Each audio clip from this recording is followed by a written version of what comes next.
তো ভাই আসামি ধরে ধরে কোর্টে তুলে দেই, কোর্ট জামিন দিয়ে দিলে আমরা কি করব?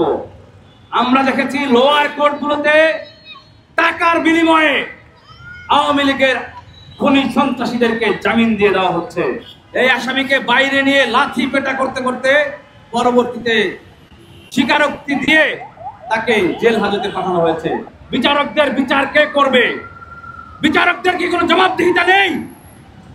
একটা ডকুমেন্টারি তারা প্রকাশ করেছে, সেই ডকুমেন্টারিতে বলা হয়েছে যে গুম করে যে সকল ব্যক্তিদেরকে গুম করা হতো তাদেরকে কোর্টে যখন উঠানো হতো তখন তাদেরকে সন্ত্রাস বিরোধী আইনে মামলা দিয়ে উপস্থিত করা হতো। সেই মামলায় একজন আসামি বলে ফেলেছিল যে আমি গুমের শিকার হয়েছিলাম, আমি এতদিন গুম ছিলাম। বিচারক বলছে এই দেখো পুলিশ তোমার এই আসামি কি বলে। এই আসামিকে বাইরে নিয়ে লাথি পেটা করতে করতে পরবর্তীতে স্বীকারোক্তি দিয়ে তাকে জেল হাজতে পাঠানো হয়েছে। এইরকম কোর্ট কোথায় কোথায় ছিল? প্রত্যেকটা কোর্টের বিচারককে বিচারের মুখোমুখি করতে হবে। বিচারকদের বিচার কে করবে? বিচারকদের কি কোনো জবাবদিহিতা নেই? বাংলাদেশে বিগত 15 বছর যে ফ্যাসিজম কায়েম হয়েছে সেখানে বিচার বিভাগের দায় অবশ্যই। বাংলাদেশে 5টা অর্গান থাকলে তার মধ্যে 20% এই বিচার বিভাগের।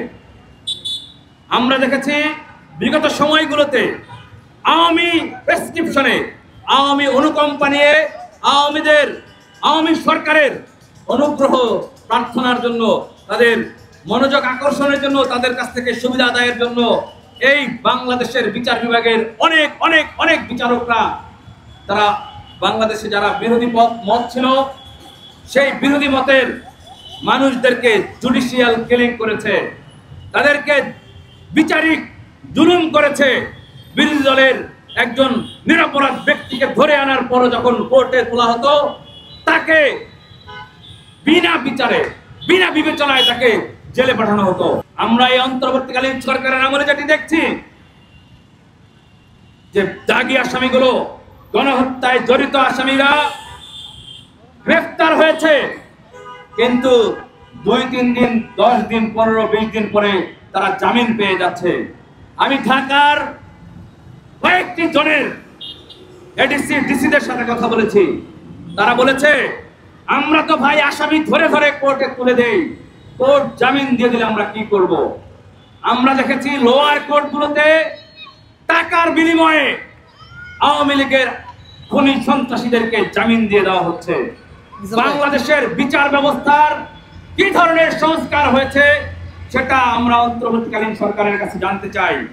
অন্তর্বর্তীকালীন সরকারকে বলতে চাই, আপনারা দায়িত্ব নিয়েছেন রাষ্ট্রের গুণগত সংস্কারের জন্য, কিন্তু আপনারা কি করছেন এটা বাংলাদেশের জনগণ আসলে বুঝতে পারছে না। আপনারা বিভিন্ন কন্ট্রোভার্সিতে জড়িয়ে যাচ্ছেন, যে কাজ হওয়ার কথা সেটি না করে আপনারা মাসের পর মাস, বছরের পর বছর, মাসের পর মাস ঐক্যমত কমিশন করলেন। সেই ঐক্যমত কমিশনের যে রেজাল্ট সেটা সম্ভবত 15 তারিখ বাস্তবায়ন হবে, কিন্তু সেই রেজাল্টে সেই জুলাই ঘোষণাপত্র সাইন হবে ঠিক আছে, সেটার বাস্তবায়ন কি হবে সেটার জন্য আমরা আসলে উদ্বিগ্ন অবস্থায়